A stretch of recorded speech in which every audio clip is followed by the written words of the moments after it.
ብዙ ጊዜ ስለ ዝምታ ተጽዕኖ ፈጣሪነት ሲነገር በተለያዩ ሶሻል ሚዲያ ሊሆን ይችላል ሲነገር ሰምተን ሊሆን ይችላል።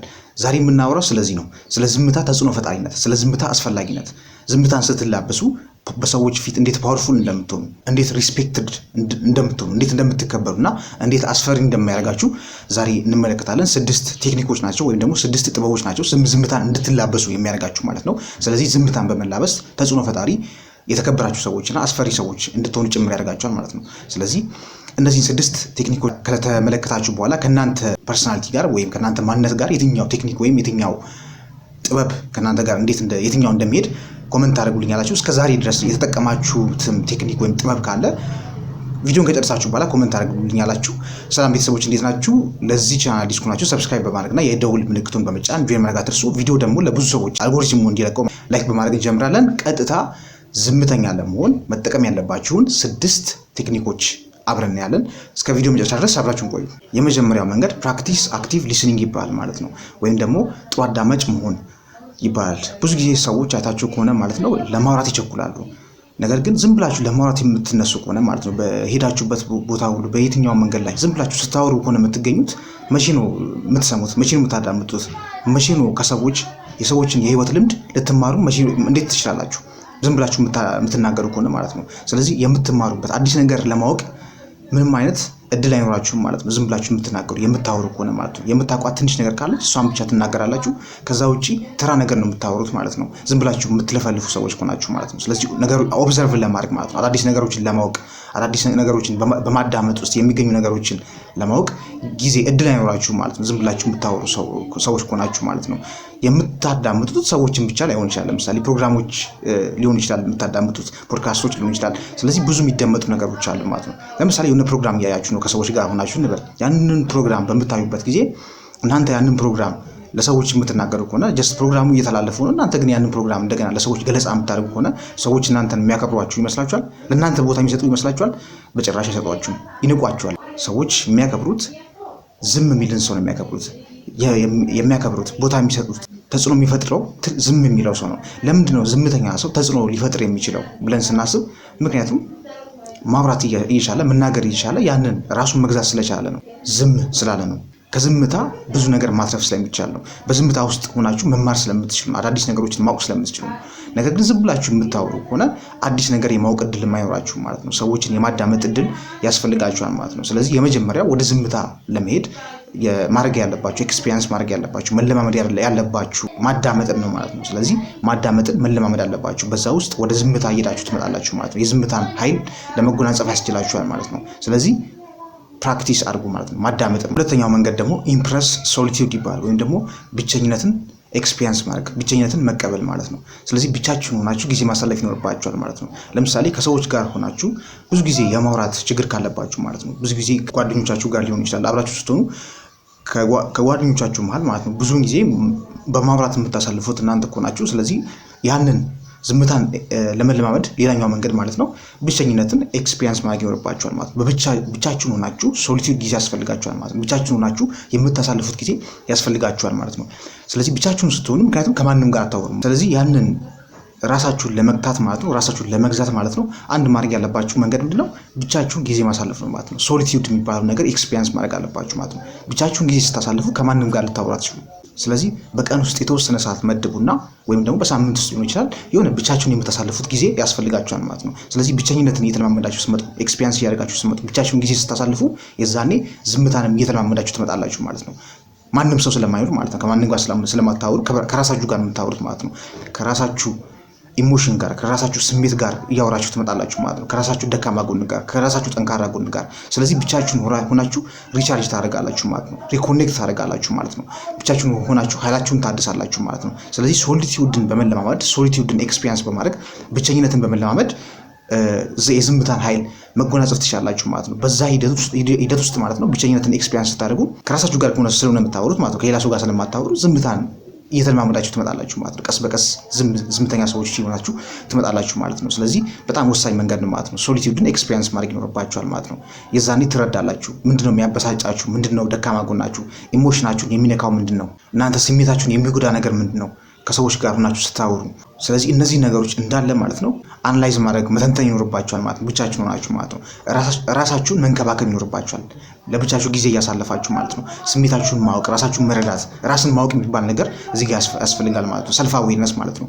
ማናችሁ እናንተ ማለት ነው ፐርሰናሊቲያችሁ ማንነታችሁን ጠንቅቃችሁ ማወቅ ይኖርባችኋል ማለት ነው። ብቻችሁ ጊዜ በማሳለፍ ማለት ነው ራሳችሁን መንከባከብ፣ ደካማ ጎናችሁን ማወቅ። ስለዚህ በዚህ ጊዜ ውስጥ ሰልፍ አዌርነስ ሲኖራችሁ ራስን ወደ ማወቅ ስትመጡ የዛኔ ዝምታን እየተለማመዳችሁ ትመጣላችሁ ማለት ነው። የዝምታን ኃይልም እንድትጠቀሙ ያደርጋችኋል ማለት ነው። ስለዚህ ሶሊቱድን መለማመድ፣ ብቸኝነት ጊዜ የምታሳልፉ ሰዎች መሆን ይኖርባችኋል ማለት ነው። ሶስተኛው ዝምተኛነትን ለመላበስ ወይም ደግሞ ዝምተኛ ሰዎች ለመሆን ማድረግ ያለባችሁ ፕራክቲስ ማድረግ ያለባችሁ ጥበብ ምንድን ነው? ወይም ደግሞ ቴክኒክ ምንድን ነው? ንቃተ ህሊና ነው ማለት ነው። ወይም ኮንሽስነስ ምንለው ማለት ነው።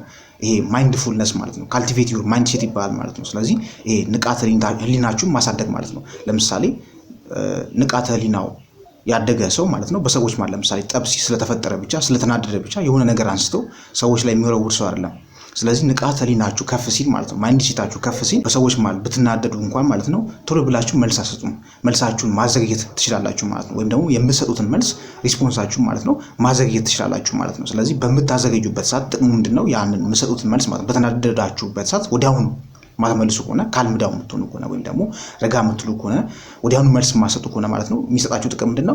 ረጋ ብላችሁ እንድታስቡ እድል ይፈጥርላችኋል ማለት ነው። ስለዚህ የተፈጠረውን ነገር ረጋ ብላችሁ ጊዜ ሰጥታችሁ አሰላስላችሁ ማለት ነው የተፈጠረውን ነገር ከዛ በኋላ ግን ምላሽ የምትሰጡ ከሆነ ማለት ነው ከሚፈጠረው ብዙ ነገር ራሳችሁን ታርናላችሁ። ፕላስ ደግሞ ያንን ሰው ማለት ነው የተናደዳችሁበትንም ሰው ሌላ ነገር እንዳይፈጠርበት ታድኑታላችሁ ማለት ነው። ስለዚህ በጣም ብዙ ጥቅም አለው ማለት ነው። ስለዚህ ያንን ዝምታ የሚባለውን ፓወር በንቃተ ህሊና አማካኝነት ወይም ደግሞ ኮንሽስነሳችሁን በማሳደግ ልታመጡ ትችላላችሁ ማለት ነው። ስለዚህ በምትናደዱበት ጊዜ እንደዚህ አይነት ወይም ደግሞ ደስታ በሚሰማችሁ ጊዜ ሊሆን ይችላል ወይም ደግሞ እንደዚህ ስሜታችሁን አንደርስታንድ ማድረግ ይኖርባችኋል ማለት ነው። ከልክ በላይ የሆነ ደስታም ቢሆን ከልክ በላይ የሆነ ንዴትም ቢሆን የትኛውም ብቻ ኤክስትሪም የሆነ ስሜት ላይ ስትሆኑ ቶሎ ብላችሁ ለመወሰን አለመሞከር ማለት ነው። ስለዚህ ረጋ ብላችሁ ካልም ዳውን ሆናችሁ ምላሽ መስጠት ካለባችሁም ረጋ ብላችሁ ምላሽ መስጠት ማለት ነው። ስለዚህ ይሄንን መለማመድ ይኖርባችኋል ማለት ነው። ይሄንን በመለማመድ ውስጥ ወደ ዝምታ ትመጣላችሁ ማለት ነው። ዝም ብላችሁ አታወሩም ማለት ነው። ስለዚህ እጅግ በጣም ወሳኝ ነው ማለት ነው። ንቃተ ህሊና ወይም ደግሞ ኮንሽስነስ ሌቭላችሁን ማሳደግ ማለት ነው ወደ ዝምታ ያመራችኋል። ዝምተኛ ሰዎች የሆናችሁ እንድትመጡ ያደርጋችኋል ማለት ነው። ወደ ቀጣዩ እንሂድ። አራተኛው የዝምታን ኃይል ለመላበስ የሚያደርጋችሁ መንገድ ወይም ቴክኒክ ምንድነው? ድንበርን ማስቀመጥ ወይም ደግሞ ሴት ባውንደሪስ ማለት ነው። ዝምተኛ ሰዎች ማለት ጭምተኛ ሰዎች፣ ፈሪ የሆኑ ሰዎች፣ ጭራሽ ደፍረው መናገር የማይችሉ ሰዎች ማለት አይደለም። እንደዛ አይነት ሰዎች ናቸው ማለት አይደለም። ነገር ግን ዝምተኛ ሰዎች ማለት መቼ መናገር እንዳለባቸው የሚያውቁ ምን መናገር እንዳለባቸው የሚያውቁ ሰዎች ናቸው ማለት ነው። ስለዚህ የት ቦታ ምን መናገር እንዳለባቸው ያውቃሉ፣ መቼ መናገር እንዳለባቸው ያውቃሉ። ስለዚህ እንደዚህ አይነት ሰዎች ናቸው ዝምተኛ የሚባሉት እንጂ ዝም ብለው ሁልጊዜ የማይናገሩ ፈሪ የሆኑ ሰዎች ናቸው ማለት አይደለም። ስለዚህ መቼ ምን መናገር እንዳለባቸው ያውቃሉ ማለት ነው። ስለዚህ እናንተን የማይመጥን ወሬ ሲነሳ ማለት ነው ወይም ደግሞ ከእናንተ ህይወት ጋር የማይሄድ ወይም ደግሞ እናንተን የማይመጥን ወሬ በሚነሳበት ሰዓት ላይ የዛኔ ድንበራችሁን ታስቀምጣላችሁ፣ ኖ ትላላችሁ ማለት ነው።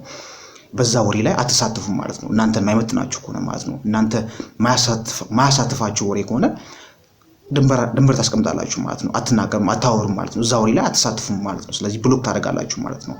ስለዚህ እንደዚህ በማድረግ ድንበር በማስቀመጥ ማለት ነው ባውንደሪ በማስቀመጥ ወደ ዝምተኛ ራሳችሁን መውሰድ ትችላላችሁ ማለት ነው። ከአሉባልተኛ ሰዎች ጋር ከሀሜተኛ ሰዎች ጋር ጊዜ የምታሳልፉ ከሆነ ቀስ በቀስ የእነሱን ባህሪ መላበሳችሁ አይቀርም። ቀስ በቀስ እናንተም ወረኛ መሆናችሁ አይቀርም ማለት ነው። ስለዚህ ባውንደሪ ያስቀምጣችሁ ማለት ነው። ከነዚህ አይነት ሰዎች ጋር መሆን ካለባችሁ ባውንደሪያችሁን ወይም ህጋችሁን አስቀምጣችሁ ከነዚህ አይነት ሰዎች ጋር መሆን ትችላላችሁ ማለት ነው። ስለዚህ ያንን ባውንደሪያችሁን አክብረው ማለት ነው እናንተ ማውራት የማትፈልጉትን ነገር ከእናንተ ጋር ማውራት የማያወሩ ከሆነ ማለት ነው ከእናንተ ጋር አብረው ይሆናሉ ማለት ነው። ያንን ህግ ያንን ባውንደሪያችሁን የሚያከብሩላችሁ ከሆነ ከእናንተ ጋር አብረው ይሆናሉ። ህጋችሁን የማይቀበሉ ከሆነ ግን ትተው ይሄዳሉ ማለት ነው። ስለዚህ ባውንደሪያችሁን በማስቀመጥ ወይም ደግሞ ገደባችሁን በማስቀመጥ የማይመቻችሁን ወሬ ባለማውራት ማለት ወይም በዙሪያችሁ ያሉ ሰዎች የማይመቻችሁን ከእናንተ ጋር አብረው የማይሄዱ ወሬዎችን በሚያወሩ ጊዜ እዛኔ ባለማውራት ገደቦችን በማስቀመጥ ወደ ዝምተኛ እየሄዳችሁ ትመጣላችሁ ማለት ነው። ዝምታን እየተላበሳችሁ ትመጣላችሁ ማለት ነው። ሌላኛው የዝምታን ኃይል እንድትላበሱ የሚያደርጋችሁ መንገድ ምንድነው? ቃላትን በጥንቃቄ መምረጥ ነው ማለት ነው። ስለዚህ በምትናደዱበት ጊዜ ስሜታዊ በምትሆኑበት ጊዜ ማለት ነው ዝም ብላችሁ ካፋችሁ የወጣውን ቃል አትናገሩ ማለት ነው። ከዛ ይልቅ ግን በጥንቃቄ ማለት ነው አስተውላችሁ የምትናገሩትን ነገር እያስተዋላችሁ መናገር አለባችሁ። ሰዎችን እንደው መጥፎ ቃላት ይሰብራቸዋል ማለት ነው። ለምሳሌ ተናዳችሁ ሰዎችን ልትመቱ ትችላላችሁ። ያ ግን የተመታው ሰው ከተወሰነ ጊዜ በኋላ ያንን ሊረሳው ይችላል።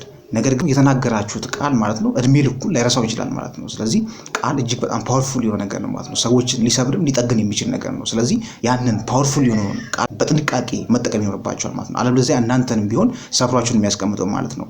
በሰዎች ዘንድ እንድትናቁ ነው የሚያደርጋችሁ ማለት ነው። ዝም ብላችሁ ካፋችሁ እንዳይወጣ የምታወሩት ከሆነ ማለት ነው። ስለዚህ ካፋችሁ ከመውጣቱ በፊት ማለት ነው በጥንቃቄ መርጣችሁ የትኛውን ቃል መጠቀም እንዳለባችሁ ማወቅ አለባችሁ።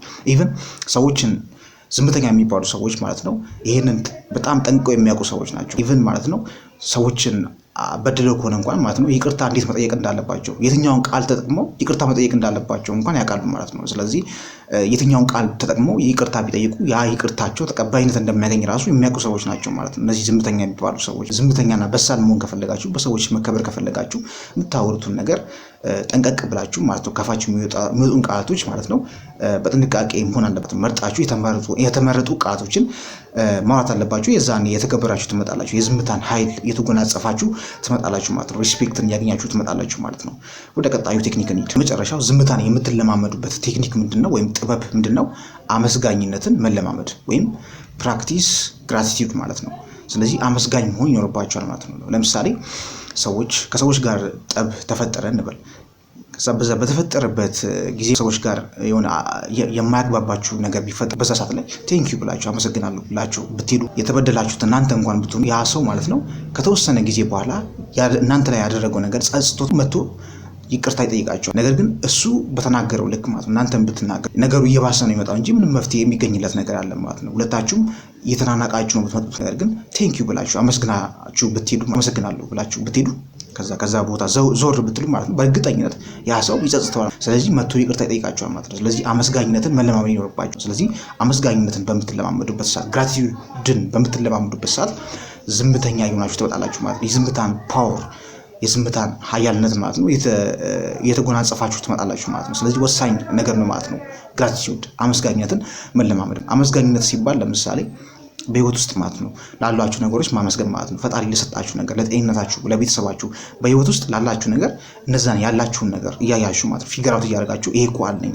ይሄ አለኝ ያላችሁ ፈጣሪያችሁን ማመስገን ሊሆን ይችላል ማለት ነው። ስለዚህ ሰዎችን ማመስገን ፈጣሪያችሁን ማመስገን ማለት ነው። ስለዚህ አመስጋኝነትን በመለማመድ ውስጥ ማለት ነው ዝምተኛ ሰዎች ሆናችሁ ትመጣላችሁ ወይም የዝምታን ኃይል እየተጎናጸፋችሁ ትመጣላችሁ ማለት ነው። ምክንያቱም ይሄ ፖዚቲቭ ኢነርጂ ወይም ፖዚቲቭ ኃይል አዎንታዊ ኃይልን ስለሚሰጣችሁ ማለት ነው። አመስጋኝ ስትሆኑ ፖዚቲቭ ሰዎች ነው የምትሆኑት ወይም ደግሞ አዎንታዊ ሰዎች ነው የምትሆኑት። ምክንያቱም ያላችሁን ነገር ነው የምታዩት እንጂ የሌላችሁን ነገር አይደለም የምታዩት ማለት ነው። ስለዚህ ብዙ ነገሮች እንዳላችሁ ያላችሁን ነገር የምታዩ ከሆነ ያላችሁን ነገር ያያችሁ የምታመሰግኑ ከሆነ አዎንታዊ ትሆናላችሁ፣ ፖዚቲቭ ሰዎች ትሆናላችሁ። ያ ማለት ደግሞ ደስታ ይሰጣችኋል ማለት ነው። ስለዚህ ይሄ ኢነርጂ ማለት ነው ይተላለፋል ሰዎች ጋር ማለት ነው። ስለዚህ ይሄ ደግሞ ፓወር ይሰጣችሁ ይመጣል ማለት ነው። በሰዎች እንድትከበሩ ያደርጋል። ይሄ ኮንሽስነስ ኢዝ ኮንታጂየስ የሚባል ነገር አለ፣ ወይም ንቃት ይጋባል የሚባል ነገር አለ። ስለዚህ የእናንተ ንቃት ማለት ነው የእናንተ ፖዚቲቭ ኢነርጂ ማለት ነው ወደ ሌላ ሰው ይጋባል፣ ምንም ጥያቄ የለውም ማለት ነው። ያ ደግሞ እየተገበራችሁ እንድትመጡ በሰዎች ዘንድ ያደርጋችኋል፣ ሞገስን ይሰጣችኋል ማለት ነው። ስለዚህ በአመስጋኝነት ውስጥ ማለት ነው ዝምታን እየተለማመዳችሁ ትመጣላችሁ ማለት ነው። ስለዚህ ወሳኝ ጸባይ ነው ማለት ነው። ፕራክቲስ ማድረግ አለባችሁ ማለት ነው። ስለዚህ እነዚህ 6 መንገዶች አፕላይ በማድረግ የዝምታን ፓወር መላበስ ትችላላችሁ። ዝምተኛ ሰዎች ይሆናችሁ ትመጣላችሁ ማለት ነው። እንግዲህ ከነዚህ ከ6ቱ ከዘርዘርኩላችሁ ውስጥ የትኛው እንደተመቻችሁ ከታች ኮሜንት ታደርጉልኛላችሁ፣ አነባዋለሁ። ቪዲዮ ከተመቻችሁ ላይክ ማድረግ አትርሱ። ለዚህ ቻናል አዲስ ቤተሰብ ሆናችሁ ሰብስክራይብ በማድረግ ጆይን አድርጉ። በቀጣይ አስተማሪ ቪዲዮ እስካገኛችሁ ድረስ ሰላማችሁ ይብዛ።